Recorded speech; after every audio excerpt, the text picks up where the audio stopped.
Selamat datang kembali di pembahasan mendalam kita. Hari ini kita akan bedah bab 7 dari sumber yang Anda bagikan nih. Ada gagasan yang cukup menantang ya. Oh iya, tentang apa tuh? Kegagalan itu ternyata jalan untuk maju. Kita akan lihat nanti ada paradoks antara gagal dan sukses. Terus kenapa rasa sakit itu seringkali nggak bisa dipisahkan dari proses bertumbuh. Menarik. Dan juga ada satu prinsip simple, tapi kayaknya kuat banget, lakukan sesuatu. Intinya sih kita mau coba bongkar kenapa ya menurut tulisan ini justru dengan merangkul kegagalan, menerima sakit, dan mulai bertindak sekecil apapun itu malah jadi kunci. Gimana, siap kita bedah bareng? Siap, siap. Ini memang cara pandang yang agak beda dari biasanya ya. Kita kan sering banget diajarkan untuk kejar sukses terus-menerus. Hindari gagal pokoknya. Betul. Dan hindari segala bentuk ketidaknyamanan. Nah, teks ini justru ngajak kita untuk melihatnya dari kacamata yang berbeda. Mungkin lebih realistis malah. Oke, kita mulai dari yang pertama deh. Paradoks kegagalan kesuksesan. Ini ada contoh bagus soal Picasso di sumbernya. Yang soal serbet itu ya? Iya. Gimana ceritanya coretan dia di serbet bisa laku mahal banget? Ternyata, itu kan hasil dari 60 tahun penuh eksperimen. Gagalnya pasti udah banyak banget. Ribuan mungkin ya, kegagalan kecil-kecil. Nah, jadi intinya, kemajuan itu katanya dibangun di atas tumpukan kegagalan. Kedengerannya aneh sih, tapi kok ya masuk akal juga ya? Ya, dan poin menarik di sini adalah penekanannya pada frekuensi. Kalau ada orang yang lebih jago dari Anda dalam suatu hal, atau media yang cuma menyorot hasil akhir yang gemilang doang. Suksesnya aja yang diliatin. Makanya penting banget untuk sadar soal metrik. Metrik. Ukuran gitu ya? Iya, cara kita mengukur sukses atau gagal itu apa? Itu yang penting. Jadi cara kita ngukurnya yang bikin beda ya? Kayak Picasso tadi, mungkin metrik dia bukan sekedar terkenal atau kaya gitu ya? Bisa jadi. Mungkin lebih ke ekspresi jujur. Dan itu kan proses yang nggak ada habisnya. Penuh coba-coba, penuh gagal juga pasti. Oh, oke. Jadi sukses itu bukan cuma soal hasil akhir, tapi ya proses ngejar nilai itu sendiri. Kegagalan dalam proses itu jadi kayak umpan balik aja ya, bukan kiamat. Tepat sekali.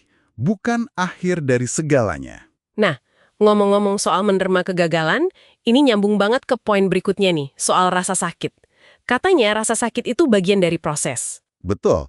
Ada studi menarik tuh yang disebutin dari Kazimierz Dabrowski tentang penyintas Perang Dunia Kedua. Oh ya, saya baca itu. Hasilnya cukup mengejutkan ya. Banyak dari mereka merasa pengalaman traumatis itu malah bikin mereka jadi pribadi yang lebih baik, lebih kuat. Ini bukan berarti kita harus cari-cari masalah atau trauma ya, jelas bukan. Tapi lebih ke pengakuan bahwa rasa sakit psikologis, kayak takut, cemas, sedih, itu seringkali sinyal. Sinyal? Sinyal apa tuh? Sinyal kalau kita lagi didorong untuk bertumbuh. Jadi kalau kita menghindari rasa sakit ini terus-terusan, ya sama saja kita nolak potensi pertumbuhan diri kita sendiri. Wah. Teks ini pakai istilah bagus, pertanyaan VCR. Pernah dengar? Hah? Pertanyaan VCR? Kayak kaset video zaman dulu? Maksudnya gimana tuh? Iya, analoginya gitu. Jadi itu untuk pertanyaan yang kelihatannya simpel dari luar. Misalnya, gimana caranya saya keluar dari sekolah kedokteran? Simpel kan kedengarannya? Iya, kedengarannya tinggal keluar aja. Tapi secara internal, buat orang yang ngalamin, pertanyaan itu terasa rumit dan berat banget. Kenapa? Karena ada rasa sakit atau ketakutan yang nyantol di situ. Contohnya? Misalnya, gimana kalau orang tua saya kecewa? Atau, nanti saya kerja apa kalau bukan jadi dokter?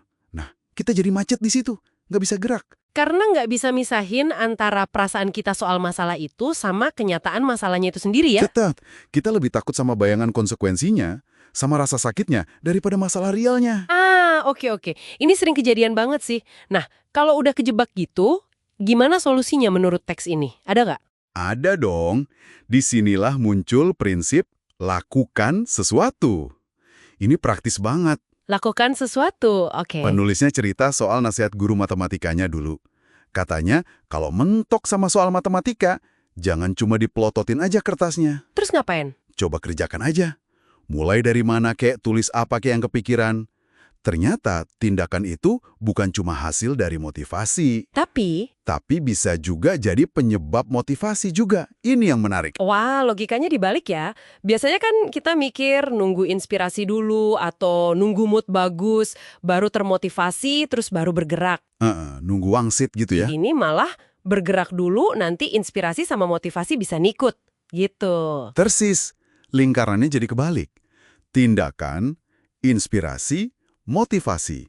Jadi kalau Anda merasa lagi nggak ada motivasi sama sekali untuk ngerjain sesuatu yang penting, saran dari teks ini, coba lakukan sesuatu aja. Sesuatu apa aja gitu. Sesuatu yang berkaitan dengan tugas itu sekecil apapun.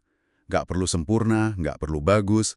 Gunakan reaksi atau hasil dari tindakan kecil itu untuk mancing motivasi berikutnya. Contohnya gimana tuh? Kayak penulis novel yang maksain diri nulis katakanlah 200 kata jelek tiap hari. Nggak peduli bagus apa enggak.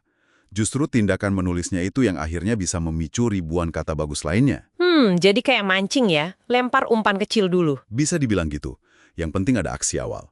Berarti ini bisa jadi senjata ampuh banget buat ngelawan procrastination alias nunda-nunda kerjaan dong ya. Sangat bisa. Kalau standar suksesnya kita ubah jadi sekedar bertindak, ya udah, konsep gagal jadi nggak terlalu relevan lagi di awal. Apapun hasilnya, selama kita bertindak, itu udah kemajuan. Betul, fokusnya pindah dari hasil akhir ke proses melakukan itu sendiri. Sekaligus ini bisa jadi cara buat nemuin arah baru kalau lagi merasa tersesat atau bingung mau ngapain ya. Mulai aja dulu gitu. Tepat, mulai aja dulu. Oke, jadi kalau kita tarik benang merahnya nih dari pembahasan kita soal bab 7 ini, apa ya kesimpulan utamanya? Sumber Anda ini kayaknya mau bilang kalau kegagalan itu bukan buat ditakutin ya. Bukan buat ditakutin, tapi dilihat sebagai cara untuk maju. Jalan untuk belajar. Terus rasa sakit itu juga bukan untuk dihindari mati-matian, tapi mungkin lebih dilihat sebagai sinyal penting untuk pertumbuhan. Sesuatu yang nggak bisa dihindari kadang. Ya, bagian yang tak terpisahkan seringkali. Dan yang paling penting nih kayaknya, jangan nunggu mood atau motivasi datang dari langit. Lakukan sesuatu dulu, karena tindakan itulah yang justru bisa memicu motivasi, bukan sebaliknya. Gitu ya. Kurang lebih begitu. Pesan utamanya jelas, jangan takut gagal, jangan hindari rasa sakit, cukup mulai bertindak. Mantap, simple tapi dalam ya pesannya. Dan mungkin sebagai penutup, ada satu pemikiran nih yang bisa Anda bawa pulang dari sini. Teks ini kan seolah menyarankan bahwa hidup itu pada dasarnya tentang nggak tahu pasti, tapi tetap melangkah maju ya kan? Nah, kalau bertindak adalah metrik utamanya, dan kegagalan itu cuma bagian wajar dari proses, coba deh pikirin, kira-kira tindakan kecil apapun yang bisa Anda ambil hari ini juga. Sekarang juga? Iya, hari ini juga. Meskipun Anda belum yakin 100% sama hasilnya nanti gimana, tapi tindakan itu bisa bikin Anda bergerak maju, menuju sesuatu yang memang penting buat Anda. Apa kira-kira tindakan kecil itu? Itu pertanyaan bagus buat direnungkan.